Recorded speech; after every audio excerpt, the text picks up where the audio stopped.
Namaskar. On behalf of Team Artham Phenometry, I welcome all of you to this video. I am happy to inform that as on September 3rd, 2020, Artham Phenometry has completed 5 years of its journey in the distribution business. I take this opportunity to thank all our investors and business associates for supporting us and being part of our journey in last 5 years. We would have met all of you personally, but because of the currently ongoing pandemic, we are thanking all of you through this video. To commemorate the 5th anniversary of Artham Phenometry, we are launching a series of videos to wholeheartedly thank our investors and to bring to them the video message from various market experts and veterans amidst this uncertain and turbulent time. Thank you. Namaste. On behalf of Team Artham Phenometry, I welcome all of you once again to this video series to commemorate the 5th anniversary of Artham Phenometry. Today we have with us another stalwart, Mr. Kalpen Parekh. Kalpen Bhai has a 2 decade of experience under his belt working in different capacities with various mutual funds. Currently, he is president of DSP Mutual Fund, one of the leading and truly professional Indian mutual fund. Over a period of time, because of his experience and passion, Kalpen Bhai has developed an art of understanding investors' behavior. In the current environment, it is extremely important to stay away from irrational behavior and control emotions while taking investment decisions. And hence, the topic for this video has been chosen as what changes should I make in my portfolio today? Hence, I welcome Shri Kalpen Parekh as a guest speaker to address investors of Artham Phenometry. Thank you. Kalpen Bhai, here I am quoting from your own article which was recently published. It is easy to invest when there is blood in the market, but not easy when it's our own. So my first question to you is that recent sharp fall in the equity market and equally sharp rally in the equity market, both due to COVID-19 pandemic, has left investors in the state of doldrum and confusion.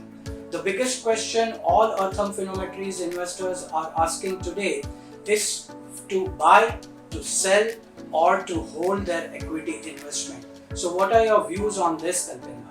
Congratulations to Artham first of all for completing 5 years. Last 5 years have been as good as maybe 20 years because we've seen a lot of ups and downs, and more so the last 5 months starting from February to July.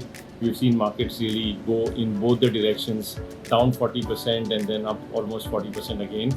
The question whether I as an investor should buy more, hold or sell is a function of what your asset allocation was and what it has to be. So I think use this opportunity to rebalance your portfolios to bring it in line with what your mandated asset allocation is.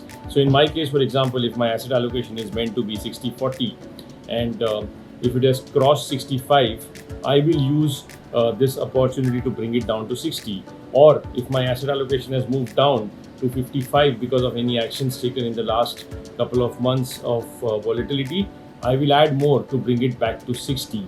I think predicting markets has been a very, very challenging task. While it is a reality that the economy is moving slow and the market is moving faster, but these trends are very difficult to really catch, react to, and beautiful concept of asset allocation is actually designed for markets like this. So we have a framework or a method to take decisions on what should we be doing as investors. So I think my advice to all your investors would be to stick to the asset allocation that you along with Artham advisors would have kept for yourself, keeping your time horizons and your goals and risk appetite in mind, and just stick to that. And I think if you are already in line with your targeted asset allocation, then most often in investing, doing nothing is the right thing to do. So I would advise all of you to just keep in line with what your mandatory asset allocation is. Thank you. Thank you very much, Kalpen Bhai, for your answer on what an investor should do today, whether he should buy, hold or sell. Now, one question from my side is that there are a lot of confusing reports all over media. Some are stating that large caps will outperform. Some are stating that mid caps and small caps will outperform. What are your views on different categories of equity mutual funds and how an Artham Phenometry's investor should restructure or rebalance her portfolio at this juncture? Thank you. This question of whether I should invest in large cap, mid cap, small cap is a very popular question asked very often by almost everyone.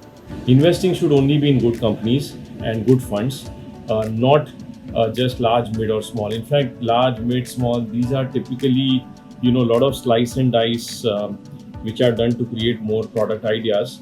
But the question always to ask is, should I invest in good funds or not? And personally, I would say that as investors, the best choice always is funds which invest in good companies, good businesses at the right prices across market caps. So there are many large cap companies which have gone nowhere for the last 5 or 10 years. Or there are many small cap companies which are, small cap is supposed to be more risky, is what people say. And a lot of them have made no returns and some of them have made the best returns. So return is not a function only of the market cap of the fund or the companies which are a part of the fund. Return is a function of the quality of businesses and the quality of companies. And return is a function of the investment process, style, and discipline of every portfolio manager. And as investors, it is sometimes very overwhelming or confusing to choose, just 4 or 5 funds that are required for your long-term portfolio construction. And out of 500 schemes available, it gets very confusing. So I think, asking your advisor on which is the right fund to invest is the right question to ask rather than the market cap. And personally, I would say that, most of the money is compounds very well over a long period of time with very well-controlled volatility through multi-cap funds. That would be my choice for my own money, and that is what I would recommend to all of you. Thank you. Thank you for your answer, Kalpin bhai. My next question to you is that how much importance do you give to systematic investment plan, which is also commonly known as SIPs? And if you can brief Artham Phenometry's investors about why it is absolutely essential to have SIPs, especially in such turbulent times. Thank you. What should I do with my SIPs? A lot of SIPs, a lot of investors, in fact, more than 1.5 crore investors do SIPs every month. And these SIPs are ultimately invested in equity as an asset class. So the returns of an SIP will be in line with the returns of the asset class. When equity returns fluctuate, so do SIP returns fluctuate. So as investors, you don't need to get worried about these fluctuations. These fluctuations are temporary in the short term, but in the long term, obviously the direction of equity as an asset class is higher. So the beauty of an SIP is, especially in periods like this when markets are falling, NAVs are falling, is that your SIPs, the installments are acquiring higher units, and the more units they acquire today at lower prices will show its real benefits to you 5 or 10 years down the line when over a period of time the NAVs eventually go up. So I think SIP is a very beautiful process. It's not a product, it's a process which helps you acquire more units. I'll give you my own example. In March, there was a lot of fear, and even I would have felt that this probably is not the best time to invest. Maybe I should wait for some time. But left to myself, I would have not invested. However, the beauty of an SIP is it doesn't tell us before getting debited from our bank account and going and purchasing units. So even if markets are low, even if headlines are bad, SIP will continue to do its job, its duty of constantly, picking up units from the market, whether at high prices or low prices, depending on what the environment is. And SIPs truly work because they acquire units when human beings don't acquire units. In the month of March, April, May, June, a lot of investors have slowed down their SIPs or got out of equities and stopped their SIPs as well, which is not really wise behavior. If we look back at any crisis, whether 2000 to 2004, whether 2008 to 2014, these were 4, 5, 6 years when markets made no returns. But the SIP installments done in these falling markets or flat consolidating markets were the installments which actually generated the most superior returns. It's a very simple rule that we follow in life. Otherwise, when we go to markets, we like to bargain, we like to purchase things at lower prices. SIPs in prices is nothing different than doing the same. Markets are giving you bargains, units are cheaper, take advantage of that. SIPs allow us to do that without getting distracted, without getting afraid. So I think it's one of the most scientific design or process that the fund industry has, and investors should take full advantage of that. Thank you very much, Kalpen Bhai, for clarifying on the topic of SIP. Now, my final question is that global equity markets and especially US equities have rallied significantly post-March 2020. Considering if an investor of Artham Phenometry has not invested in US equities till now, should she take an allocation at this point? If yes, at what proportion? Thank you. A very popular asset class that's emerging right now is international equities via global funds or funds that invest in US companies. And they've done very well in the last 10 years. Actually, in the first 10 years of this century, 2000 2010, emerging market funds, including India funds, did very well. And they did far superior, far better than companies which were American companies. In the second decade, 2010 till now, the trend has reversed and global funds, in fact, US funds have done very well. So obviously, as investors, we feel tempted looking at past returns. So I would not advise you to invest in US funds just because the last 10-year returns have been far superior to Indian funds. Who knows, in the next 10 years, the tide may reverse and again, it could be Indian funds doing well. But having said that, investment is a function of good investment is all about diversification and having asset classes across the world. And one reason why I personally encourage or myself invest via SIPs again in US funds is because it gives access to some of the best companies of the world, some of the most world-class companies. Today I'm recording this video, for example, on my iPad, and we are doing thousands and thousands of conference calls in the last few months of lockdown through Cisco's WebEx system. Apple has been one of the best performing stocks in the last many years, and one of the investors which has taken advantage of that is Warren Buffett.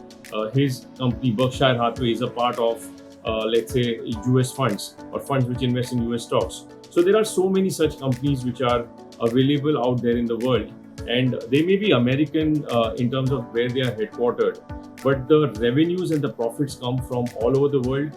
Consumers around the world today in this globalized economy are using these products and creating profitability for them. So even our expenses, the spends that we do every day today, don't go to only Indian companies as profitability. They actually go to a lot of these global companies. So I think global funds, particularly US funds, do merit being a part of our portfolio. But they've also run up in the last 10 years. Let's be aware of that. Let's be aware that they are at probably all-time high prices, and there can be significant volatility in coming years as US interest rates also normalize. Right now, US interest rates also are at all-time low, almost close to zero. So there can be a lot of fluctuation, and hence investing during those periods of fluctuations will always be beneficial to us as investors. And the best way to capture fluctuations is systematic investment plan. So please invest in US funds, but do it through SIPs. Thank you. Thank you very much for watching this video. I'm sure you will find it very insightful. And thank you very much for all your support of past 5 years. Thank you. Mutual fund investments are subject to market risks. Read all scheme-related documents carefully.